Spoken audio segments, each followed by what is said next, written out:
새는 날아가면서 뒤돌아보지 않는다. 내가 묻고 삶이 답하다. 젊었을 때 나는 삶에 대해 몇 가지 질문을 던졌었다. 진리와 깨달음에 대해, 행복에 대해, 인생의 의미와 나는 누구인가에 대해. 그 질문들에 삶이 평생 동안 답을 해주고 있다. 그때는 몰랐었다. 삶에 대한 해답은 삶의 경험들을 통해서만 발견할 수 있다는 것을. 나는 스승을 찾아 나라들을 여행하고 책들을 읽었으나 내게 깨달음을 선물한 것은 삶 그 자체였다. 이것은 우리 자신이 여행을 한다고 생각하지만 실제로 여행이 우리를 만든다 하는 명제와 일치한다. 살아있다는 것은 자기 자신의 이야기를 써나가는 일이다.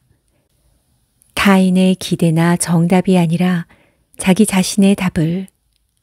어느 날 삶이 말을 걸어올 때 당신은 무슨 이야기를 할 것인가? 어떤 상실을 겪고 아픔의 불을 통과했다 해도 삶에게 예라고 말할 수 있는가? 계속 거부당해도 삶에게 편지를 보낼 수 있는가? 여기 모은 산문들은 내가 묻고 삶이 답해준 것들이다. 어떤 글도 본연의 나를 다 표현하지는 못할 것이다. 우리 안에는 늘 새로워지려는, 다시 생기를 얻으려는 본능이 있다. 자신의 삶을 변화시키는 힘을 자기 안에서 깨우려는 의지가. 우리는 본능적으로 자아 회복의 장소를 찾고 있으며 삶에 매몰되어 가기만 하는 것이 아니라 스스로 치유하고 온전해지려는 의지를 지니고 있다. 쾌렌시아, 자아 회복의 장소를 찾아서. 투장 한쪽에는 소가 안전하다고 느끼는, 사람들에게는 보이지 않는 구역이 있다. 투사와 싸우다가 지친 소는 자신이 정한 그 장소로 가서 숨을 고르며 힘을 모은다. 기운을 되찾아 계속 싸우기 위해서다. 그곳에 있으면 소는 더 이상 두렵지 않다.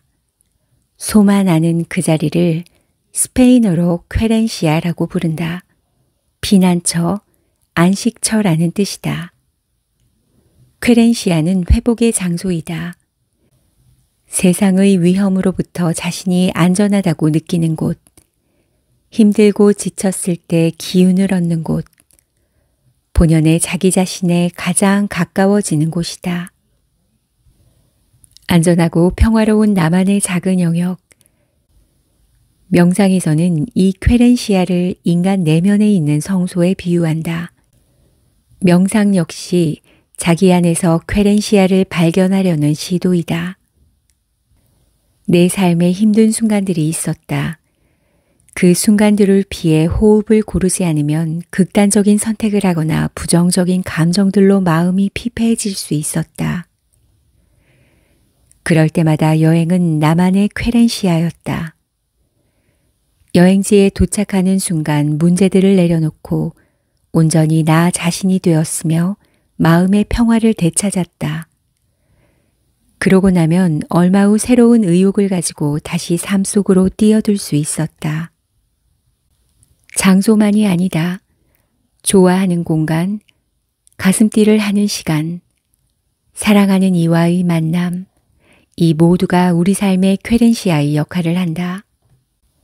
소음으로부터 벗어난 곳에서의 명상과 피정, 기도와 묵상의 시간, 하루 일과를 마치고 평화로운 음악이나 풀벌레 소리에 귀 기울이는 밤, 내면 세계의 안식처를 발견하는 그 모든 시간들이 모두 쾌렌시아이다.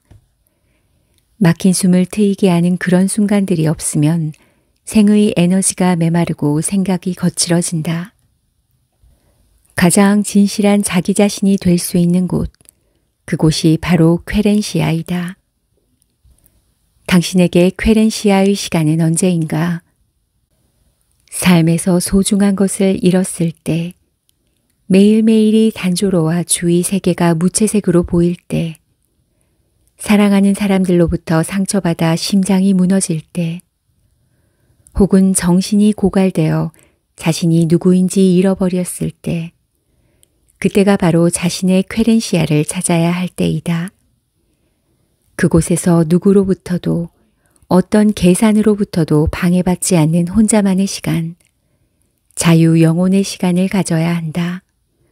그것이 건강한 자아를 회복하는 길이다. 나의 쾌렌시아는 어디인가? 가장 나 자신답고 온전히 나 자신일 수 있는 곳은 너무 멀리 가기 전에 자기 자신에게로 돌아와야 한다. 나의 쾌렌시아를 갖는 일이 곧 나를 지키고 삶을 살아가는 길이다. 나는 누구인가? 타인이 생각하는 나는 내가 아닐 때가 많다. 사람들은 나를 만나지만 사실은 내가 아니라 자신들이 상상하고 추측하는 나를 만난다. 나는 타인이 말하는 누구여야만 하는 나가 아니며 어디에 있어야만 하는 나가 아니다.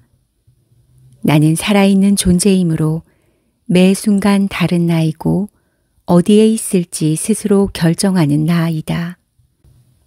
따라서 타인이 생각하는 나나 사람들에게 보여지는 모습을 자신이라고 받아들이는 순간 불행과 불만족은 시작된다.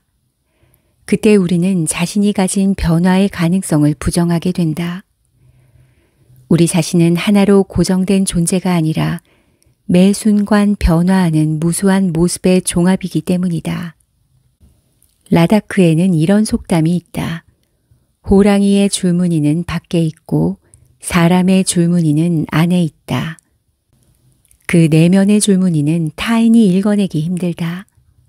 그 줄무늬는 삶 속에서 시시각각 변화하면서 성장과 변신의 그림을 그려나간다. 사람들이 나를 판단하는 첫 번째 기준은 나의 외모와 겉모습이며 두 번째 기준은 과거이다. 사람들은 과거의 이미지를 나의 참모습이라 믿는 것이다. 니체는 말한다. 우리는 자주 오해받는다. 계속해서 성장하고 변화하기 때문이다. 우리는 봄마다 껍질을 벗고 새로운 옷을 입은 나무와 같다. 우리의 정신은 끊임없이 젊어지고 더 커지고 더 강해진다. 누군가의 현재를 아는 것은 거의 불가능하다. 왜냐하면 인간 존재는 계속 자라고 가지를 뻗는 나무와 같아서 매일 변화하고 껍질을 벗을 가능성을 언제나 내포하고 있기 때문이다. 날마다 만나는 관계이거나 친밀한 사이라 할지라도 지난밤 혹은 오늘 아침 내가 어떤 내적 변화를 체험하고 낡은 옷을 벗었는지 알 길이 없다. 작자미상인 다음의 글에 나는 동의한다. 사람들은 당신의 이름을 알지만 당신의 스토리는 모른다. 그들은 당신이 해온 것들을 들었지만 당신이 겪어온 일들은 듣지 못했다. 따라서 당신에 대한 그들의 견해를 고지고대로 받아들이지 말라. 결국 중요한 것은 다른 사람들의 생각이 아니라 당신에 대한 당신 자신의 생각이다. 때로는 자신과 자신의 삶에 최고의 것을 해야만 한다. 다른 모든 사람들에게 최고의 것이 아니라. 마음이 담긴 길. 방황한다고 길을 잃은 것은 아니다. 모든 여행에는 자신도 모르는 비밀스러운 목적지가 있다. 그 많은 우회로와 막다른 길과 무너뜨린 과거들이 없었다면 지금의 나는 없었을 것이다. 그 길들이 있었기에 지금의 내가 있다. 인간은 본질적으로 길을 가는 사람이다. 스스로에게 물어보라. 이 길에 마음이 담겨 있는가? 마음이 담겨 있다면 그 길은 좋은 길이고 그렇지 않다면 그 길은 무의미한 길이다. 마음이 담긴 길을 걷는다면 그 길은 즐거운 여행이 되어 너는 그 길과 하나가 될 것이다. 마음이 담겨 있지 않은 길을 걷는다면 그 길은 너로 하여금 삶을 저주하게 만들 것이다. 한 길은 너를 강하게 만들고 다른 한 길은 너를 약하게 만든다. 죽는 날까지 자신이 가야 할 길을 선택하는 것이 삶이다. 따라서 자신이 걸어가는 길에 확신을 가져야 한다. 그 길에 기쁨과 설렘이 있어야 한다. 그리고 세상 사람들과 자신의 다름을 담담히 받아들일 수 있어야 한다. 길의 어원이 길들이다임을 기억하고 스스로 길을 들여 자신의 길을 만들어 가야만 한다. 익숙한 것과 결별하고 내가 옳다고 느끼는 길을 정답으로 만들어가는 것이 인생이다. 마음이 담긴 길을 걸으려면 편견의 반대편에 설 수 있어야 한다.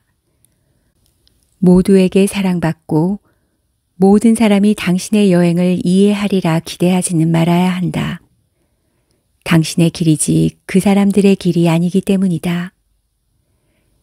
마음이 담긴 길을 걷는 사람은 행복을 추구하는 것이 아니라 행복과 나란히 걷는다. 행복은 목적지가 아니라 여정에서 발견되는 것이기 때문이다. 행복의 뒤를 쫓는다는 것은 아직 마음이 담긴 길을 걷지 않고 있다는 것이다. 당신이 누구이든 어디에 있든 가고 싶은 길을 가라. 그것이 마음에 담긴 길이라면 마음이 담긴 길을 갈 때 자아가 빛난다.